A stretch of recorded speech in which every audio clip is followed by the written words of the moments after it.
величие Твое, святейших Того есть, точишь и чудеса, изливающие исцеления, и молящийся в душах наших, яко богословие друг Христов.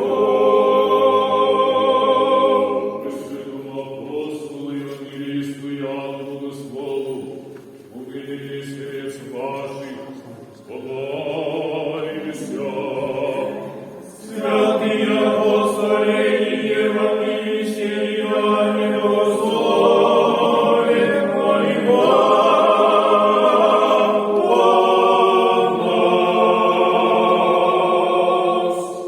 О великий апостоле и евангелисте громогласный, богословие изящнейший, тайновидчение изреченных откровений, девственничай и возлюбленный наперстниче Христов Иоанне, прими нас, грешных, под Твое сильное заступление прибегающих, и спроси у щедрого человеколюбца Христа Бога нашего, и же пред очеси Твоими кровь свою за нас, непотребные рабы Своя, излиял есть.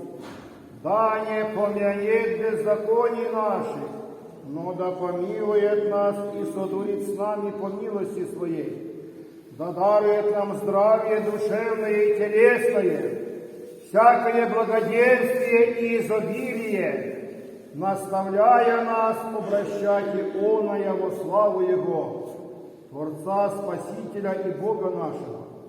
По кончине же временная жизнь нашая от немилосердных истязателей на воздушных метарствах да избавит нас, и так вода достигнем, Тобою водимые и покрываемые горнего оно Иерусалима. Его же славу Ты в откровении зрел еси, ныне же нескончаемая радость наслаждающийся, о великий Иоанне, сохранився грады и страны христианские, храм сей, служащих и молящихся в нем, от глада, губительства, труса, потопа, огня, меча, нашествия иноплеменных и междуусобные брани сохрани. Избави нас от всякие беды и напасти, молитвами Твоими отврати от нас праведный гнев Божий, и Его милосердие нам и спроси, да вкупе с Тобою сподобимся прославлять и в немещерднем дни Пресвятое имя Отца и Сына и Святого Духа во веки веков. Аминь.